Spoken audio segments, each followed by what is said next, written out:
I'm so excited to talk to our next guest. Welcome back, everyone.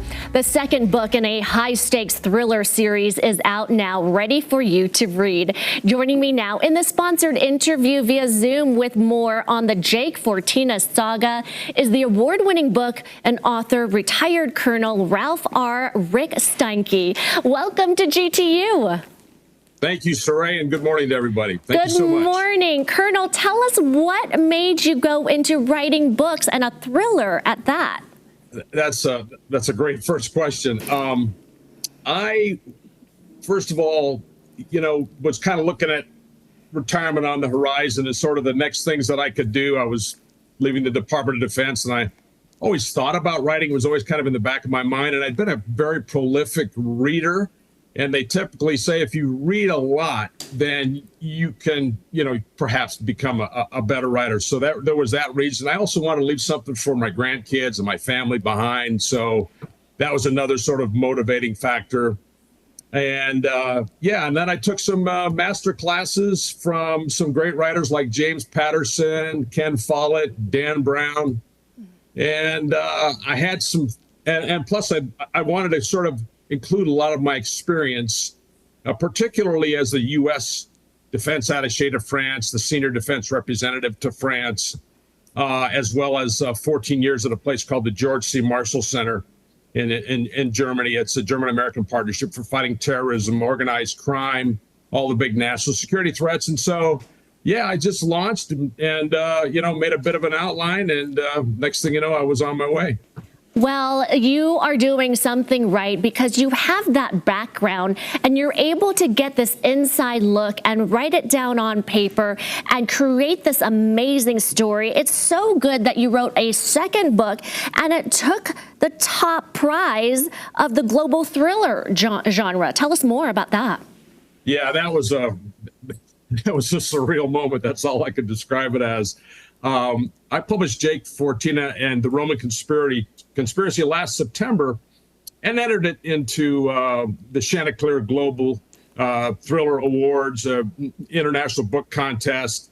And, I was very pleased when I was long-listed and then short-listed. Next thing I know, the book's a semi-finalist, and then it's a finalist. So I said, okay, I probably need to go to their big award ceremony. One never knows, and next thing I know, they announced my book as the first place winner on the table that I was at. Everybody was all happy and everything, and I was quite shocked, actually. And then about an hour later, with about 120 people present from as far away as India, Australia, Barbados, England, and they said, and the grand prize winner is, and my name came after that. And it's like time slowed down. And I was quite shocked, actually, for my second novel, but I was, of course, very grateful. It was quite an experience. Well, congratulations. I think that is so amazing for you to be that shocked as well. So tell us a little bit about the themes. What does Jake Fortina go through and what can we expect in the future? That's a great question. So first of all, Jake Fortina is just an ordinary guy. He's a U.S. Army officer who finds himself sort of mid-career and being assigned as a U.S. military attaché abroad. His first posting is in Paris. I had a little knowledge background from that, from having been assigned there for 4 years before.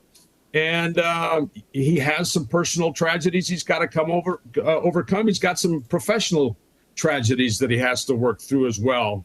And he needs to, lean on the depths of his faith, if you will, and be as resilient as he can. So he's got to get through all that.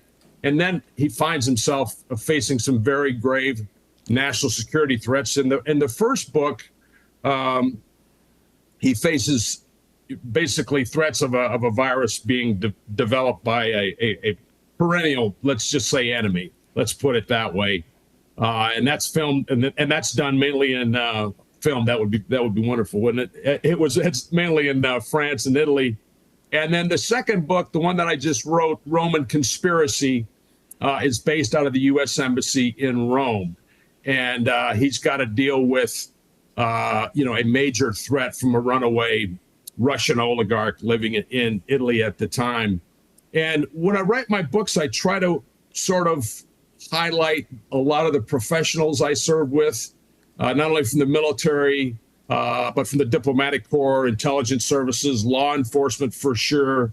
I try to bring them in because they work every day in the background and they do a lot of things in stopping national security threats, well before they reach our borders. So I wanted to highlight them. I wanted to highlight the sergeants, the non-commissioned officers with whom I served in the Army. I think they're the greatest in the world, certainly in the U.S. Armed Forces. I can't give them enough credit. I wanted to bring them into play. The challenges by military families as well that they undergo, and those kinds of things. And then I also include a little bit of romance, actually. Oh, we like it, a little bit of everything. And you've been a busy guy because the third book is out August 20th, and people can start pre-selling, pre-buying, and also buying come August 20th. And we're hoping for a fourth. Colonel, it's been a pleasure talking with you, and we cannot wait what is in store in the future. We hope that you'll be back soon, okay? Thank you, Saray. Thank you so much for your time. All right, and thank you to the Urban Book Publishers for sponsoring this interview. All that information on your screen, so go buy the books now.